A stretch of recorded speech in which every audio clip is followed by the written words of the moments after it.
ఆనందపడిపోయారండి భీమసేనుల వారు. ఒక్కసారి శంఖశోభితముతో కూడుకున్నటువంటి భోజనాలన్నీ కూడా భుజించాడు. అటు తర్వాత ఆర్యకుడు అంటాడు, నాయనా భీమసేన, ఈ నాగలోకములో బలవర్తక రసపానీయమయ్యేటటువంటిది ఉంది. ఈ బలవర్తక రసపానీయము ఒక్క కుండ తాగితే 1000 ఏనుగుల బలం వస్తుంది. కాబట్టి ఆ బలవర్తక రసపానీయం ఏమైనా తాగుతావా నాయనా అన్నాడు. తాతయ్య, అది ఏమిటో తెప్పించండి తాతయ్య, తప్పకుండా తాగుతానన్నాడు భీమసేనుడు. ఓ సరే అని చెప్పేసి, భటులారా బలవర్తక రసపానీయము తీసుకోండి అని చెప్పగానే ఒక్క కుండ తీసుకుని వచ్చి భీమసేనుల వారి చేతికి అందించారు. భీమసేనుడు తెచ్చినటువంటి ఆ బలవర్తక రసపానీయాన్ని ఒక్క కుండను గడగడగడగడా అని తాగేశాడని. మరి ఆర్యకుడు చూచాడు, ఏమరా ఇంకో కుండ ఏమైనా తెప్పించమంటావా? వద్దా? తెప్పించు తాతయ్య అన్నాడు. 2, 3, 4, 5, 6, 7 కుండల బలవర్తక రసపానీయము తాగాడట అక్కడ ఉన్నటువంటి ఆ యొక్క భీమసేనుడు. మరి అదే సమయంలో ఆర్యకుడు అంటాడు, ఏమరా భీమసేన మనవడా, ఇంకొక కుండేమైనా తెప్పించమంటావా? తాతయ్య, అలాగే తెప్పించండి తాతయ్య. సరే 8వ కుండ తెస్తున్నారండి ఆ భటులు. అవలీలగా భీమను చేతికి అందించగానే 8 కుండల బలవర్తక రసపానీయాన్ని తాగాడు భీమసేనుడు. 8 కుండలు తాగేసినటువంటి తర్వాత భీముడు అంటాడు, తాతయ్య, నేను 8 కుండల బలవర్తక రసపానీయాన్ని తాగాను కదా, మరి నాకు 8000 ఏనుగుల బలం వచ్చినట్లేనా తాతయ్య? అవునురా, 8000 ఏనుగుల బలం వస్తుందిరా. అదేమిటి తాతయ్య, నువ్వేమో బలం వస్తుంది అన్నావు? హలో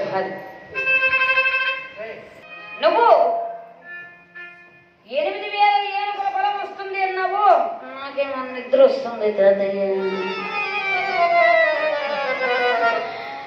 చూచాడు ఆర్యకుడు, రే మనవడా, ఒక్క కుండ బలవర్తక రసపానీయము తాగితేనే సుమారుగా 1 రోజు పడుకోవాలి. అట్లాంటిది నువ్వు 1 కాదు 2 కాదు 8 కుండల బలవర్తక రసపానీయాన్ని తాగావు, మరి నీవు సుమారుగా 8 రోజులైనా పడుకోవాలి అన్నాడు ఆర్యకుడు. మరి భీమసేనుల వారు ఆ ప్రక్కనే ఒక పాన్పు ఉండగా ఆ పాన్పు మీద పడిపోయాడండి భీమసేనుడు.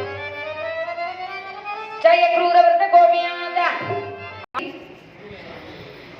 హస్తినాపుర పట్టణంలో ఉన్నటువంటి కుంతీదేవి బాధపడుతుంది. అయ్యయ్యో, నా కుమారుడైనటువంటి భీమసేనుడు వెళ్ళి ఇన్ని రోజులైపోయింది. దయచేసి మాట్లాడకూడదండి. నా కుమారుడైనటువంటి భీమసేనుడు వెళ్ళి మరి ఇన్ని రోజులైపోయింది, ఇంకా రాలేదెందుకు అని బాధపడుతూ ఉంది కుంతీదేవి. సరే ఇలా ఉండగా భగవంతుడా, అఖిలాంత కోటి బ్రహ్మాండ రాయకుడు, ఆది మధ్యాంత రహితుడు, తగిన నిగన భావోపితుండడు, మరి సామాన్యమైనటువంటి వాడవ కాదు అని చెప్పేసి ఆ పరమాత్మ ఈ విధంగా ప్రార్థిస్తుంది. శంకర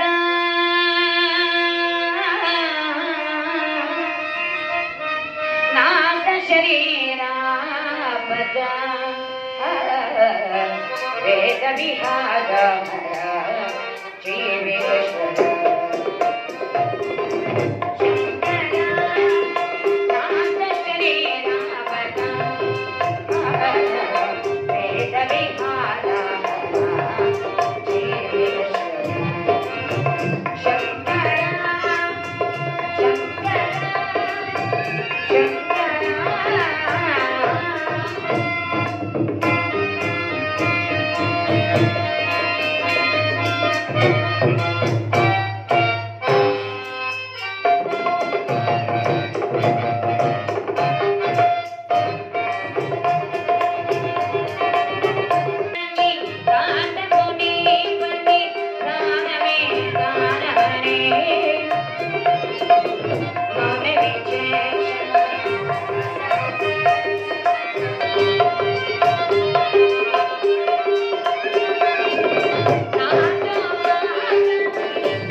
శంకర